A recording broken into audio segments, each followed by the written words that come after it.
The World Religion. A Summary Statement. Shoghi Effendi. Copyright Bahá'í International Community. The World Religion. A Summary of its Aims, Teachings and History. 1947. The Faith of Baha'u'llah, a World Religion.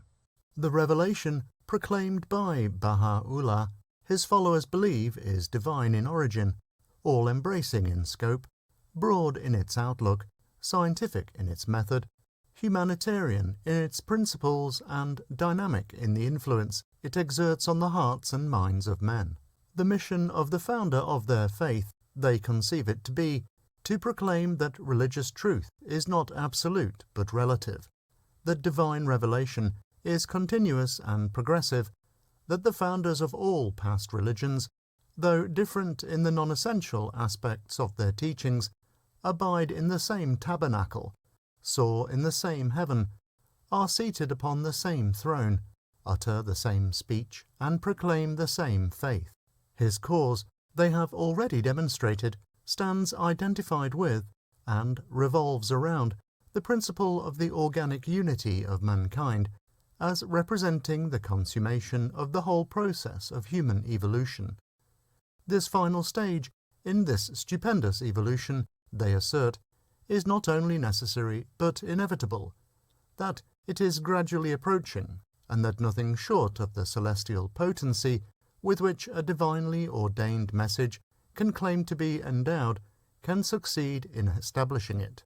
The Bahá'í faith recognizes the unity of God and of his prophets, upholds the principle of an unfettered search after truth, condemns all forms of superstition and prejudice, teaches that the fundamental purpose of religion is to promote concord and harmony, that it must go hand in hand with science, and that it constitutes the sole and ultimate basis of a peaceful, an ordered and progressive society. It inculcates the principle of equal opportunity, rights and privileges for both sexes, advocates compulsory education, abolishes extremes of poverty and wealth, exalts work performed in the spirit of service to the rank of worship, recommends the adoption of an auxiliary international language, and provides the necessary agencies for the establishment and safeguarding of a permanent and universal peace. Born about the middle of the 19th century in darkest Persia, assailed from its infancy by the forces of religious fanaticism, the faith has, notwithstanding the martyrdom of its forerunner, the repeated banishments of its founder, the almost lifelong imprisonment of its chief promoter, and the cruel death of no less than 20,000 of its devoted followers, succeeded in diffusing quietly and steadily its spirit throughout both the East and the West, has established itself in no fewer than 40 countries of the world, and has recently obtained from the ecclesiastical and civil authorities in various lands written affirmations that recognize its independent religious status.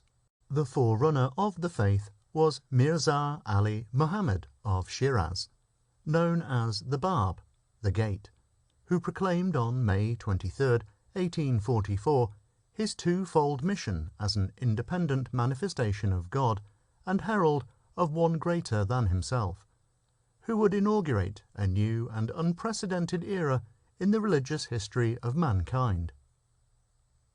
On his early life, his sufferings, the heroism of his disciples, and the circumstances of his tragic martyrdom, I need not dwell, as the record of his saintly life is minutely set forth in The Dawn Breakers, Nabil's narrative of the early days of the Bahá'í faith. Suffice it to say that, at the early age of 31, the Bab was publicly martyred by a military firing squad at Tabriz, Persia, on July 9, 1850. On the evening of that same day, his mangled body was removed from the courtyard of the barracks to the edge of the moat outside the gate of the city, whence it was carried by his fervent disciples to Tehran. There it remained concealed until such time as its transfer to the Holy Land was made possible. Faced by almost insuperable difficulties, and facing the gravest dangers, a band of his disciples, acting under the instructions of Abdul-Baha, succeeded in transporting overland the casket containing his remains to Haifa. In 1909, Abdul-Baha, with his own hands and in the presence of the assembled representatives of various Bahá'í communities, deposited those remains within the vault of the mausoleum he himself had erected for the Bab. Ever since that time, countless followers of the Bahá'í faith have made the pilgrimage to this sacred spot, a spot which, ever since 1921, has been further sanctified by the burial of Abdul-Baha in an. The founder of the faith was Baha'u'llah, Glory of God, whose advent the Bab had foretold.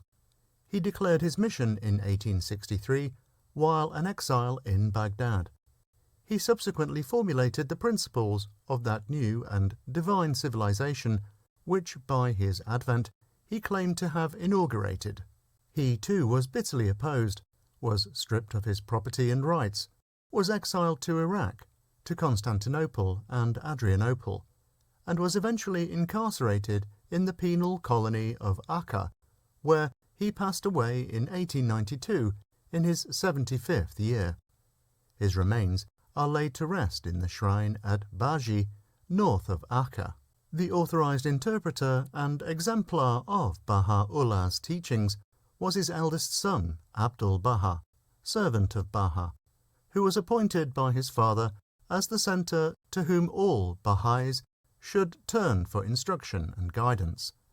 Abdul-Baha, ever since his childhood, was the closest companion of his father, and shared all his sorrows and sufferings. He remained a prisoner until 1908, when the old regime in Turkey was overthrown and all religious and political prisoners throughout the empire were liberated. After that, he continued to make his home in Palestine, but undertook extensive teaching tours in Egypt, Europe, and America, being ceaselessly engaged in explaining and exemplifying the principles of his father's faith, and in inspiring and directing the activities of his friends and followers throughout the world. He passed away in 1921 in Haifa, Palestine, and, as already stated, was buried in a vault contiguous to that of the Bab on Mount Carmel. According to the provisions of his will, I, as his eldest grandson, have been appointed as first guardian of the Bahá'í faith and head of the Universal House of Justice, which must, in conjunction with me, coordinate and direct the affairs of the various Bahá'í communities in East and West, in accordance with the principles enunciated by Baha'u'llah. The period since Abdul-Baha's passing has been characterized by the formation and consolidation of the local and national assemblies, the bedrock on which the edifice of the Universal House of Justice is to be erected. There are, according to the latest reports from Tehran, over 500 local assemblies already constituted in Persia. Organized Bahá'í communities are to be found in every continent of the globe. National assemblies have already been formed and are functioning in the United States and Canada, in India and Burma, in Great Britain, in Germany, Iraq and Egypt. Such assemblies are in the process of formation in Persia, Caucasus, Turkestan and Australia. Local assemblies and groups have been already established in France, Switzerland and Italy, in the Scandinavian countries, in Austria and the Balkans, in Turkey, Syria, Albania, Abyssinia, China, Japan, Brazil and South Africa. Christians of various denominations, Muslims of both the Sunni and Shia sects of Islam, Jews, Hindus, Sikhs, Zoroastrians and Buddhists have eagerly embraced its truth, have recognized the divine origin and fundamental unity underlying the teachings of all the founders of past religions, and have unreservedly identified themselves with both the spirit and form of its evolving institutions.